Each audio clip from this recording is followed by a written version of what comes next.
Welcome to Corelight Defenders. I'm Richard Bejtlich, strategist and author in residence at Corelight. In each episode, we explore insights from the front lines of NDR, network detection and response. Today I'm speaking with Steve Smoot, Chief Technical Officer at Corelight. Welcome, Steve. Hi, happy to be here. I'm glad you're here. I think this will be a good session for our listeners. And I wanted to start with a question of, could you tell me a little bit about your history with Corelight and how you eventually became CTO? Oh, sure. I joined when we were 10-ish people, so super early on. And my mission at the time was to make our customers successful. What I ended up doing over time was a mix of technical meetings with customers. What are you trying to do? Where are you trying to go? What are you trying to solve? And building organizations to help them with that journey. What we ended up doing was splitting the role and hiring a chief customer officer to take over running those organizations. And I and a small team called the Advanced Technology Group focus on those conversations, on like finding what the customer's challenges are and where they want to go. And so that's been the path. You are the CTO, right? So you have a certain role in the organization, you have a team that works for you, and yet I will routinely see that we had a customer who had some sort of an issue. They had some custom concern, they had some edge case, whatever it was. And you were able to just jump in and write a script in the Zeek scripting language or some other little tool that would address that customer's issue. I just find that fascinating. And is that something that you enjoy doing? Do you feel like you have to do it out of necessity, or do you just say, "Oh, that's something I could fix right away, so I'll just take care of that"? The beauty is that Open NDR enables you to, integrate with all these other products, pull data from other products, format it in the way that you need. Say like, oh yeah, by default Zeek does this thing, but I want more of this and less of that. And Spicy lets you add whole new things to parse, and customers can do this all on their own, or we can help them do it. Or yeah, like you said, I sometimes just jump in and do it. Like it, it's knowing that like a 10-line script could solve a customer's problem and doesn't require a new product release. It doesn't require extensive QA, right? It doesn't require waiting on an open source team to accept stuff and merge it in. Like it just lets you be super responsive and super super able to use the product to really solve your own problems. Now, has there been a change in the nature of support over the years? I'll give you an example. Maybe years ago, perhaps someone would say, I need to know if the product can do this. Does that capability exist, whether it's something that we built or something that's built into Zeek or potentially even Suricata, versus maybe today where a customer says, I tried to implement this change or this capability and it doesn't work. And you find out, for example, that it's an AI hallucination. So, like the other day, I was working with Suricata and I wasn't sure how to accomplish a certain type of suppression. And Gemini suggested that I could give a range of SIG IDs, and that would just suppress a whole set of them. And that sounded wonderful. Well, that doesn't exist at all in Suricata. And I could go on and on. There's several others that I ended up discovering. So have you seen any sorts of changes like that over the years as people are interacting with what we offer? When we first shipped the product, it was built like an F1 car. Like we were all about performance, so scalability, and security. So it was a locked down, very performant Zeek installation only at the time. Uh, and that that addressed, the customers that we were working with at the time, and it was great. But what we've done over time is enabled you to use many more features and added many more packages to it, so that it's much more frequent now that the answer is, oh yeah, it can already do that. I got involved in a support case last week where we were tracking down a bug in a part of our system that I've never, ever, ever even opened, right? And the ability for, if you just point AI at the repo and say like, hey, here's what this stuff does, here's what we're seeing, where should we look for the problem? Uh, it nailed it basically. Now, it took a long time to actually get to that final question. But once we had, it was like, oh, yeah, exactly. This part of the code does this. This other part of the code does this very similar sounding but different thing. And that's why they don't meet in the middle. And so you can do that for code bases. You can do that for areas. Like I've been working on a big operational technology project where we're doing, detections for OT protocols. And it knows a heck more about each individual protocol than I do. Just to talk for a second about the looking at the code bases, I'm not a programmer, so I've danced around this for decades, but I've never, I'm not at the point where I could say, oh yeah, I'm going to sit down and write this or whatever. But I do work with a lot of code, and just the ability to, like, exactly like you said, like I'll pull down a repo using like repo mix or something like that, or maybe I might even ask within GitHub, using the Copilot integration, and I might say, help me understand what this does. What are the inputs? What are the outputs? How is it structured? If I'm looking for this type of issue, would I look here? Or even if I've got the context window, I've got this one project that does this, and I've got another one that does this. Can you tell me how they're similar, how they're different? And it just, even if it just gives me a place to start and I can start asking some questions, it's so helpful. And the fact that it's not like it could hallucinate something, but I can always say, well, show me in the code, or I can go look in the code and try to see where it's at, and I can push back if it's not correct. I think that's just such a force multiplier, especially if maybe you're a new hire and you join a company and you're going to be a developer there, and you have code bases dumped on you and you're supposed to begin being productive. The ability of the tool to sort of help you make sense of this giant whatever it is, I think that's just such a great capability. Yeah, the teaching aspect is awesome and one of the underutilized ones. The risk of hallucinations is real, of course. So yeah, you do need to dig into the details yourself. There are many mistakes that programmers make, and one of them is over time, like you change your code in a way such that the way things are labeled and the way they actually work don't really line up.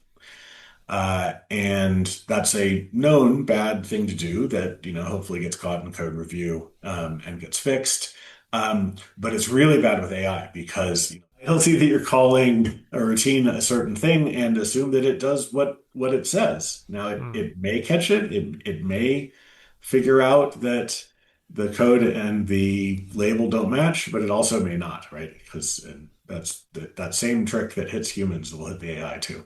Yeah, I've seen that where I've actually tried to trick it a few times where I name a screenshot, say I call it Gidra, and it's not really a Gidra screenshot, it's some other tool, and it's like, I can see in your Gidra screenshot that you're blah blah blah. I'm like, no, I caught you. It's not really Gidra, or Yep. whatever. I think there's plenty of people who are worried about entry level jobs in technical fields going away because of AI. I've seen some interesting pushback on that from the some C-level people at Indeed who have shown that there are apparently more jobs in certain areas of technical fields as a result. And who knows how this is going to play out. But do you have any advice for people who might be graduating in the next year or so, and they're trying to figure out like, oh, I've got this degree, or even they're going into school and they're trying to figure out what to study, and they're interested in some sort of a technical role?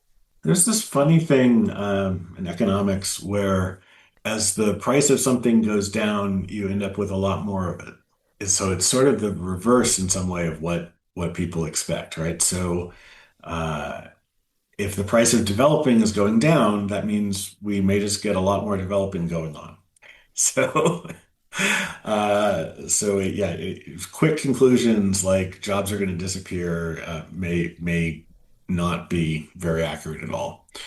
Um, but for somebody going into the field, it is clear, one, you should be using AI. It's part of your tool set. You should figure it all out. But two, one of the key things in figuring that out is actually a different statement of the classic computer science problem, which is the essence of development is understanding the business need well enough that you can codify it. And that still has to happen. And so your role as a human is to best understand the problem you're trying to solve so that you can explain it to the AI so that the less exciting part can get done. And also to understand the systems it's creating so that you can keep it from going down wrong paths. You can give it a good architecture to start with, right? So you can do a whole lot to make this much more efficient of a process. And so none of those have changed. They still seem to require people. Like I don't know that everything's going away into a doom forecast for the industry. So you said one of the magic words for me, and that's architecture. I don't feel like you're at the point where an AI, or maybe won't in the next few years, be able to translate that business request or that business goal into the architecture that an AI can look at and say, all right, I need to build based on this, what I'm trying to solve. I feel like that architecture piece, I didn't study computer science in school, but I almost feel like the architecture classes, if there were such a thing, were probably not the most exciting, or people didn't care and they were interested more in the coding part. But it seems like in this new era, that architecture is really key. And the second one I'd like to ask you about is maintainability. If the code's not maintainable, was it worth creating in the first place, or will we just have the AI refactor everything anyway?